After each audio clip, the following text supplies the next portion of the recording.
نمبزحتنا بهيوت حنسابيكم بترجعهم زقات منا نجر ترى حليو أبى أمورنا تحاوس حسابات مجموع تهنجبر كم زلنا نبيني عنفت كنكير كم زلنا زي تستخاخ هيوتنا كنكيرو كنستخاخلون دلي قدما بخمي كم نستخاخلون بخمي كم نقيرون زي كم فلت نخيرنا أبنا يلوم فيديو ما بزن حموش نتفتح بخمي تندلي هيوت كم نفتر بزقبا كنرينا إذا نتفتح زين أنا وأنت تقيم لنا في هيوتي عابلوت أنخمت أنز حجز الله في هيوت نخنبرن زحك زاني نعهم كم دحق زاكم ما يتراترني نبض channel زي حدش ترى أخوكم كالد بحال أبي يوتيوب كم نجار كم رأيت مثلا ترى أخوكم سبسكرايب ببار بيتسب كنون إثنا يمجي مرة من قدم بار عن من تاي أسر بيت عسير كان خمسة لقى من ردايو نهي ود أسر بيت بمنطقة استندقة ويوم بحالتين زتهانته بحضر زتحضر يكونن وكذا عزيو رقيق بحسب سمعيت بأمنات زقلت قندم ما أبنا هيوت كاوتيت درأيو لازم هيوت كاوتيت كتعزوان كتفتشون كلغا بهيوت كحقوس لقى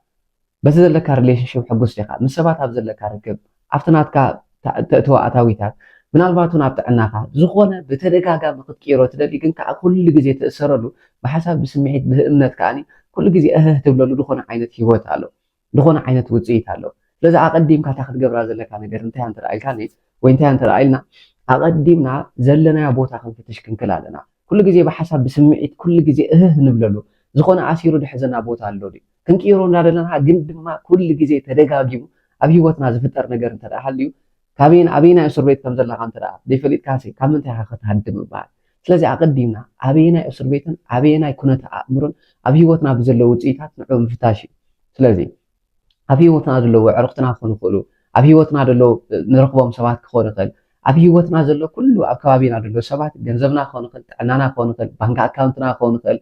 إذا كله أبي وتنا دلوا نرقبوا دلنا وتيتات نتأمر على تبوشتنا فتيرنا زلنا تأثيرنا دلنا أسر بيت زرينا ስለዚ ኣቐዲምና ካብዛ ህድለና ሂወት ወፂና ሓድሽ ነገር ክንፈጥር እንተደኣ ኮይና ኣቐዲምና ክንገብሮ ዘለና ነገር እንተደኣ ሃልዩ ኣበይ ከም ዘለና እንታይ ዓይነት እስር ቤት ሓሊኹ ሒዝናን ከም ዘሎ መገንዛብ እዩ እዚ ንምንታይ ኣድልየና እንተደኣ ኢልኩኒ ምክንያቱ ኣበይ ከም ዘሎ ደይፈለጠ ካበይ ናበይ ሞተስ እዩ ይኸይድ ከምቲ ኣቐዲመ ዝበልክኹምን ኣበይ ናይ እስር ቤት ኣብ እስር ቤት ከም ዘለካ እንተደይፈይድካ ካብ ምንታይ ካብ ክትሃድም ስለዚ ብተደጋጋሚ ተሓስቡ ሓሳባት እንታይ እዩ ብተደጋጋሚ ትውዕሎ ቦታ እንታይ እዩ ብተደጋጋሚ ኣሲሩ ድሕዘካ ንክትቀይሮ ዝከብደካ ነገር እንታይ ምዃኑ ኣቐዲምካ ንዕኦም ምግንዛብ እዩ እቲ ካልኣይ መንገዲ ድማ ካብዚ ሕጂ ዘለካ እስር ቤት ሓድሽ ነገር ከም ዘሎ ምግንዛብን ንዕኡ ምርዳእን እዩ ምናልባት ኣብዚ ሕጂ ሰዓት እዚ ሕጂ ዘለካ ሂወት ናይ መወዳእታካ እዚ ሕጂ ዘለካ ሂወት ንዑ ዝተፈረድካ ኮይኑ ክስምዓካ ይኽእል እዩ ግን ድማ ነዚ ናይ ሓሳብ ናይ ስምዒት ናይ እምነት ሓፁር ከተፍርሶ እንተደኣ ክኢልካ ፈጣሪ ድማ ክትሓቶን እቲ ስኻ ትደልዮ ነገር ድማ ግበረለይ ክትብሎ እንተደኣ ክኢልካ ክገብረልካ ከም ዝኽእል ምግንዛብን ምእማንን እዩ ፈጣሪ ንዓና ደቂ ሰባት ፍሉያት ገይሩ ክፈጥረና እንከሎ ጸሎት ክህበና እንከሎ ሕቶ ክህበና እንከሎ እቲ ንደልዮ ንብህቦ ነገር ድማ ሓቲትና ክንረክብ ምኽኣልና ኣእምሮ ክህበና እንከሎ ሓድሽ ነገር ክንፈጥር ስለ ንኽእል እዩ ፈጣሪ ዝፈጠሮ ብርሃን ክንርኢ ስለ ንኽእል እዩ ስለዚ እዚ ሕጂ ዘለካ ሂወት ናይ መወዳእታካ ማለት ኣይኮነን እዚ ሕጂ ዘለካዮ ኣቲኽያ ዘለካ ሂወት ናይ መወዳእታ ናይ ሂወትካ ፍርዲ ትብይነሉ ማለት ኣይኮነን ከም ብሓድሽ እንተደኣ ሓሳብካ ከም ብሓድሽ እንተደኣ እምነትካ ከም ብሓድሽ እንተደኣ ጸሎትካ ክትቀየር ክኢልካ ካልእ ሂወት ከም ዘሎ ክትግንዘብን ናብ ካልእ ሂወት ናብ ካልእ ዝኾነ ዓይነት ብሉፅ ዝኾነ ሂወት ድማ ከተማዕድን ትኽእል ኢኻ ስለዚ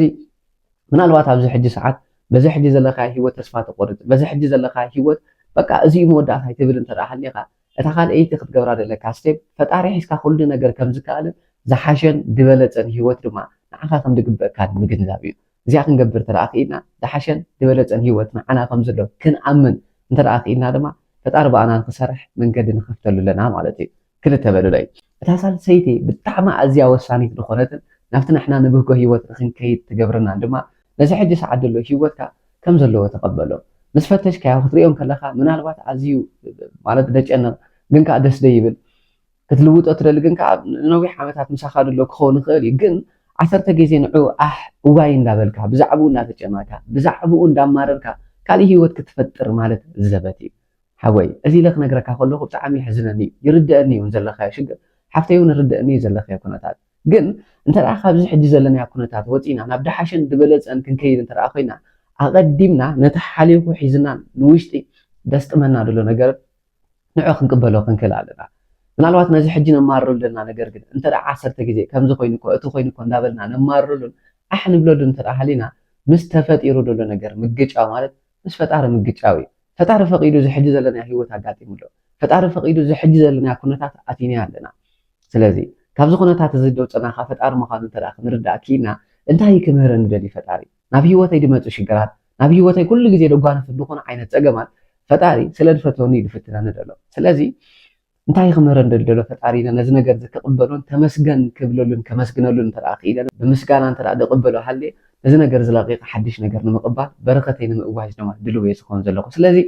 ብዛዕባ ዝደለናያ ሂወት እዋይ እንዳበልና መፍትሒ ክመፅን እዩ መፍትሒ ክመፅእ እንተራ ኮይኑ ኣቀዲምና ነዚ ሕጂ ዘለዎ ሂወት ፈጣሪ በቃ ስለ ዝፈቀደ ኣብ ሂወትና ተፈጢሩሎ ስለዚ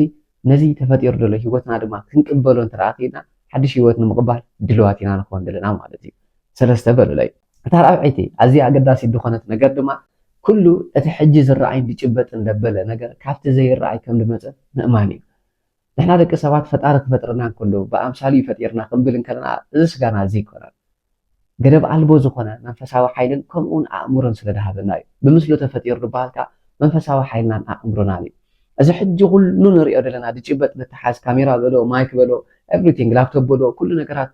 ኣብ ሂወትና ንሪኦ ዘለና ኣቀዲሞም ሰባት ብኣእምሮም በቃ ክርእይዎ ስለ ዝኽኣሉ ካብቲ ዘይረኣይ ምንጪ ኩሉ ነገራት ዝኾነ መንፈሳዊ ሓይሎምካ ናብዚ ዓለም እዚኣ ክገልፅዎን ስለ ዝኽኣል እዩ ንዓኻ እውን ንዓይ እውን ስለዘይተገለፀልና ስለዘይተገለፀልኪ ደኣ እምበር ክግለፀልና እንትረኣ ክኢሉ ብኣእምሮና እቲ ክንኮኑ ንደሊ ነገር ኣቀዲምና ክንሪኦ እንትረኣ ክኢልና ትዝበለፀ ንሂወትና ክንህባ ንኽእል በረኸት ትናትና ዝዓበየ ፀጋዊ ንሱ እዩ ስለዚ ኣብዚ ሕጂ ሰዓት ዘሎ ድኾነ ዝተገደበ ሂወትና ብንሪኦ ብንሰምዖ ብነዚ ንጭብጦ ነገራት ብናይ ሓሙሽተ ናይ ስምዒት ህዋሳትና ንኸይድ እንተረኣ ኮይና ሂወትና ብዚ ከተበቂዓ ግን እንተረኣናዮ ሓቂ ኣእምሮና ተጠቂምና ስእላዊ ኣእምሮናትና ተጠቂምና ኣሳጊርና ብምርኣይ ብርሃን ክንርኢ እንትረኣ ክኢልና ሂወትና ክቕየር እንከሎ ክንሪኦ እንትረኣ ክኢልና ድማ ዝበለፀን ዝሓሸን ሂወት ፅባሕ ንጎ ብኣእምሮና ክንፈጥር እንትረኣ ክኢልና ትድበለፀን ሂወትና ክንህባ ንኽእል ንገዛ ርስና ክንህባ ንኽእል ሽልማት ድማ ንሱ እዩ እንተረኣ ንሕና ኣሳጊርና ክንርኢ ክኢልና ድማ ፈጣሪ ሰጊሩ እዩ ዝፀንሐና ኩሉ ፈጣሪ ዝፈጠሮ ነገር ኦልሬዲ ንሕና ንብህጎ ንምንዮ ደበለ ነገር ኤቭሪቲንግ ፈጣሪ ፈጢሩ ወዲእዎ እዩ ነቲ ፈጣሪ ዝፈጠሮ ነገር ኣእምሮይ ብርሃን ጌራኻ ክፍጠር ቃናኻ ክጥምትን ክርእ ንኽእል እዩ ስለዚ ሓደራ ኣሕዋት እዛ ሕጂ ዘለና ሂወት ናይ መወዳእታና ማለት ኣይኮነትን ኣሳጊርና ብኣእምሮና ትክንኮኖ ንደሊ ነገር ኣብ ኣእምሮና ወዲእናዮ ክንብገስ ተደኣ ክኢልና ድማ ተዛዓበየ ናትና ናይ ደቂ ሰባት በረኸት ሽዑ እዩ ዝጅመር ስለዚ ነዚ ሕጂ ሰዓት ዘሎ ሂወትና እንተደኣ ተቐቢልናዮ ንዑ ኣሚን ኢልና ተቐቢልና ሓድሽ ነገር ብኣእምሮና ነቋመት እንተደኣ ሃሊና ድማ ትድበለፀን ትድሓሸን ንሂወትና ንህባ ሽልማት ድማ ንሱ እዩ ዝኸውን እታ ናይ መወዳእታን ኣዝያ ብልፅቲ ዝኾነት ሓምሸይቲ መንገዲ ድማ ፈጣሪኻ ምንጭኻ ብምግባር ኣብ ዘለኻዮን ብዘለካን ንስኻ ትጅምሮ እሞ ዝባረኾን ዝውድኦን ድማ ፈጣሪ ምዃኑ ምግንዛብ እዩ ምናልባት ቆሊሕ እንተበልካ ብዓይንኻ ትሪኦ ብእዝንኻ ትሰምዖ ነገር ፅቡቅ ክኾን ይኽእል እዩ እቲ ስኻ ትደልዮ ሂወት ንክትፈጥር ዘድልየካ ዝኾነ ዓይነት ነገር ኣብ ኢድካ ዘይክህልወካ ይኽእል ይኸውን እዩ ኣብ ኢድ ፈጣሪ ግን ኩሉ ነገር ከም ዘሎ እንተደኣ ክትግንዘብ ክኢልካ ኣብ ሕጂ ሰዓት ንስኻ ክትገብሮ ዘለካ ነገር ተደኣ ክትገብር ክኢልካ ፅባሕ ንጎ ድማ ፈጣሪ በኣኻ ንክሰርሕ ዕድል ኢኻ ትህቦ ዘለካ ማለት እዩ ሰብ ሕጂ ሰዓት ኢኻ ክትገብር ትኽእል ምናልባት ክትከዶ ዘይብልካ ክትውዕሎ ዘይብልካ ቦታታት ክትረኽቦም ዘይብልካ የዕሩኽቲ ክትረኽቦም ዘይብልካ ንስኻ ክንደይ ትኽእል ደጋጊሞም ናብ ዝነግሩኻ ሰባት ዲኻ ትኸይድ ዘለካ ከይብሉን እንዳበልካ ናብኦም ዲኻ ትጓዓዝ ዘለካ ነዚ መንገዲ እዚ መጀመርያ ኣቋርፆ ምክንያቱ ሓቢርካ እንዳጠፋእካ ትሕግዞም ሰባት የለዎም መጀመርያ ንስኻ ገዛእ ርስኻ ክትድሕን ክትክእል ኣለካ ንስኻ ምስ ዳሓንከ ካልኦት ሰባት ክትድሕን ትኽእል ግን ከይብሉኒ ከምዚ ኮይ መዕሩኽተይ እዚ ኮይ እንዳበልካ ናብ ዘየድልየካ መንገዲ እንዳኸድካ ብገዛእ እግርኻ መንፈስካ እንተደኣ ትብክል ሃልኒኻ መጀመርያ ንስኻ ክትገብሮ ዘለካ ነገር ኣይትገብርን ኢኻ ዘለካ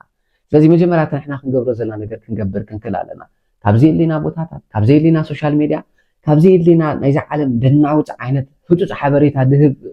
ሶሻል ሚድያታት ንዑ ብሎክ ብምግባር መጀመርያ ንሕና መንፈስና ክነንፅህ ክንክእል ኣለና ዩሲ ካብቲ ከተማ ሙሉእ ዘመሓደር ሰብ ናይ ገዛእ መንፈሱ ዘመሓደር ሰብ ትድበለፅ እንዳሓሸን ሰብ ምዃኑ ፈጣሪ ደጋጊሙ ይነግረና እዩ ስለዚ ናብ መንፈስና ድብክሉ ኣእምሮና ደብርዙ መዓልትና ደፍርሱ ሂወትና ደፍርሱ ነገራት ደይንኸይድን ኣብ ሕጂ ሰዓት ፀሎትና ነስተኻኽል ኣብ ሕጂ ሰዓት ፅቡቕ ነገራት ናብ ኣእምሮና ነእቱ ንዘርእን እንተደኣ ኮይና ብዘረኣናዮ ዘርኢ ኣባዚሑ ዘውፅልናካ ፅባሕ ንጎ ፈጣሪ ምዃኑ ክንርዳእ ክንክእል ኣለና ስለዚ እምበኣር በዘን ሓሙሽተ ብሉፃት መንገድታት ንብህጎ ንደልዮን ሂወት ክንፈጥር ንኽእል ኢና ካብዘን ሓሙሽተ መንገድታት ታንዓኹም ኣዝያ ድመሰጠትኩምን ኣብ ሂወተይ ድማ ከተግብራ ኣለኒ ትብሉዋ እንተደኣ ሃልያ ኣብ ኮመንት ኣፍልጡን ኢኹም እዛ ቪድዮ እዚኣ እንተደኣ ጠቂማትኩም ድማ ነዛ ቪድዮ እዚኣ ላይክ ምግባርን ናብ ካልኦት ሰባት ንክትባፅሕን ድማ ሼር ክትገብሯን ብትሕትና ሓተኩም ሳብስክራይብ ብምግባር ድማ ቤተሰብ ኩኑ ኣብ ቀፃሊ ቪድዮ ክሳብ ንራኸብ ሰሰና እዩ